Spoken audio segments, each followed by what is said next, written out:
آئیے کتاب رحمت سورہ الکہف اٹھائیں۔ اللہ تعالیٰ نے ایک واقعہ بیان کیا ہے حضرت موسیٰ اور حضرت خضر علیہ السلام کا، کہ حضرت موسیٰ علیہ السلام عزم مصمم کر کے جب چلے تو اللہ فرماتا ہے کہ ہم نے حضرت موسیٰ علیہ السلام کو جس بندے کی نشانی بتائی تھی وہ بندہ ان کو وہاں مل گیا۔ سفید چادر اوڑھے حضرت خضر علیہ السلام وہاں لیٹے ہوئے تھے، تو یہ جا کے ان کے پاس کھڑے ہو گئے کہ حضرت میں آپ کی خدمت میں اس لیے آیا ہوں کہ اللہ نے آپ کو جو خصوصی علم عطا کیے ہیں میں ان کو سیکھنے کی غرض سے آپ کی چوکھٹ پہ آیا ہوں۔ کہا تم میرے ساتھ صبر نہیں کر پاؤ گے، معاملے مشکل ہیں، سفر دشوار ہے، منزل کٹھن ہے، اور میرے معاملات ایسے ہیں کہ تم اعتراض کرو گے اس کے بغیر تم رہ نہیں سکتے۔ حضرت موسیٰ علیہ السلام نے کہا اگر اللہ نے چاہا تو آپ دیکھیں گے میں صبر کروں گا اور آپ کے کسی حکم کی کسی کام کی میں نافرمانی نہیں کروں گا، کسی کام کا انکار نہیں کروں گا۔ کہا کہ اچھا شرط یہ ہے کہ جو میں کروں اس پر تم اعتراض نہیں کرو گے، سوال نہیں کرو گے، یہاں تک کہ میں خود ہی نہ بتاؤں۔ تو کہا کہ یہ شرط ٹھہری، میں کوئی بات نہیں کروں گا۔ فانطلقا، دونوں چل پڑے، دریا کے پار جانا تھا۔ جو کشتی کا مالک تھا، کشتی بان تھا، وہ حضرت خضر علیہ السلام کو جانتا تھا تو اس نے کرایہ بھی نہیں لیا، لیکن جب کشتی پر سوار ہوئے تو عصا مار کے حضرت خضر علیہ السلام نے کشتی کا ایک پھٹا توڑ دیا۔ تو بے ساختہ حضرت موسیٰ علیہ السلام نے کہا آپ نے پھٹا توڑ دیا، یہ سارے ڈوب جائے؟ کہا میں نے کہا تھا نا تم میرے کاموں پہ صبر نہیں کر پاؤ گے۔ تو حضرت موسیٰ کو یاد آیا، کہا میں بھول گیا تھا، اس پر مواخذہ نہ کیجیے۔ پھر دونوں چل پڑے، بچے کھیل رہے تھے، ایک خوبصورت لڑکا وہ بھی بچوں میں کھیل رہا تھا۔ حضرت خضر آگے بڑھے اور اس کی گردن مروڑ دی، اس کو قتل کر دیا۔ صاحب شریعت تھے حضرت موسیٰ علیہ السلام، نہ رہ سکے، پھر بول پڑے ایک جان کو بغیر کسی جان کے بدلے میں قتل کر دیا، اس نے گوایا کیا تھا ہمارا؟ آپ نے بہت ہی جو ہے وہ غلط کام کیا، یہ کام اچھا نہیں کیا آپ نے۔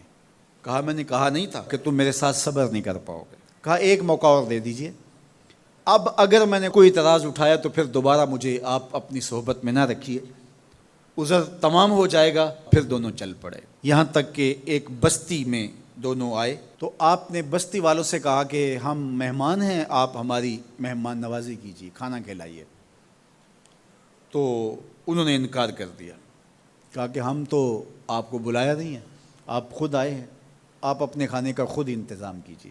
گزر رہے تھے گلی سے تو ایک دیوار گرنا چاہ رہی تھی، تو جلدی سے اس دیوار کو مرمت کر دیا۔ کہا حضرت ہم اگر چاہتے تو اس پہ اجر لے سکتے تھے، انہوں نے ہمیں کھانا تک نہیں دیا اور ہم ان کی دیواریں سیدھی کر رہے ہیں۔ کہا اب تمہاری میری جدائی ہو گئی، تم نے یہ بھی اعتراض کر دیا۔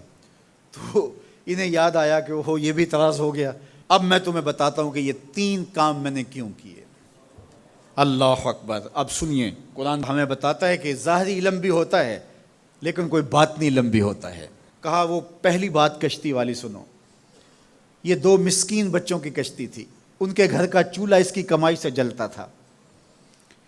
دریا کنارے کنارے ایک ظالم بادشاہ رہا تھا جو لوگوں کی کشتیاں چھین رہا تھا، ہم نے تھوڑا سا عیب لگا دیا، وہ ٹوٹی کشتی چھوڑ کے چلا گیا۔ اب وہ تھوڑے سے پیسے لگا کے کشتی مرمت کرا لیں گے، گھر کا چولہا جلتا رہے گا، بتاؤ اچھا کیا یا برا کیا؟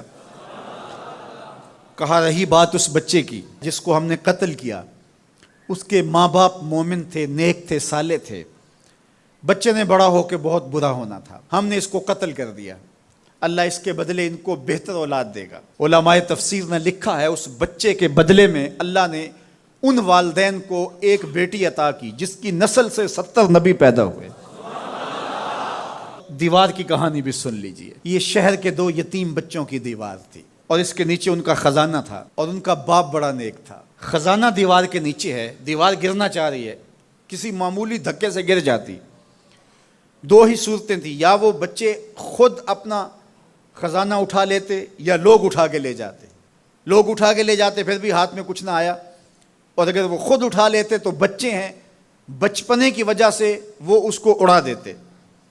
تو ہم نے اس کے اوپر دیوار کھڑی کر دی، جب تک وہ اس قابل نہیں ہو جاتے کہ یہ خزانہ نکال کے اس کو صحیح مصرف پہ لگا سکیں، اتنی دیر تک دیوار گرے گی نہیں۔ اللہ اکبر۔ وہ کسی وجہ سے دیوار قائم رہے گی، اور جب وہ اس عمر کو پہنچ جائیں گے جس عمر میں وہ اس خزانے کو سنبھال سکیں گے تو پھر دیوار خود بخود گر جائے گی اور یہ خزانہ نکال کر کے اپنے کام پہ لے آئیں گے۔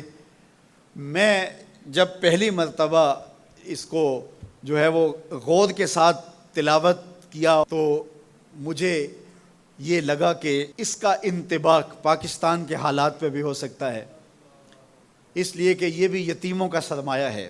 کتنے یتیم روتے بلکتے رہ گئے اور ان کے سر سے جو ہے وہ سائے اٹھ گئے اس وطن کے لیے، لیکن میرے مالک نے اس ملک کے خزانوں پر گہرے پہاڑ اور بڑی بڑی دیواریں کھڑی کر دی ہیں۔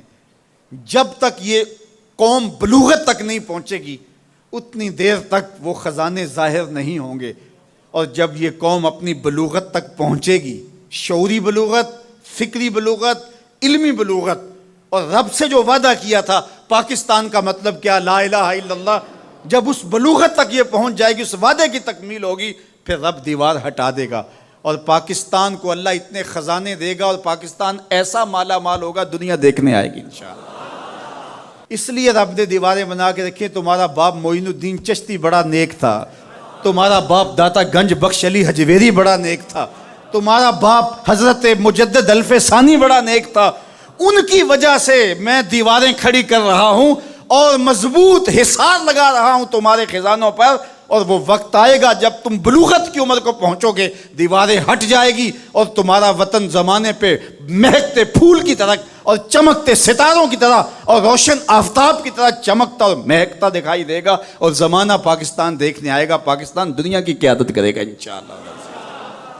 تو کہا یہ تعویل ہے ان باتوں کی جو باتیں میرے رب نے مجھے بتائی، اور یہ میں نے اپنی مرضی سے نہیں کہیں، اور جو میں نے کیا اپنی مرضی سے نہیں کیا۔ تو یہ باطنی باتیں ہیں، شاید یہ باطنی باتوں کے جوش میں یہ بات بھی میں کر گیا۔ وہ کیا کسی نے کہا تھا کہ بھری محفل میں ایک راز کی بات کہہ دی، بڑا بے ادب ہوں سزا چاہتا ہوں۔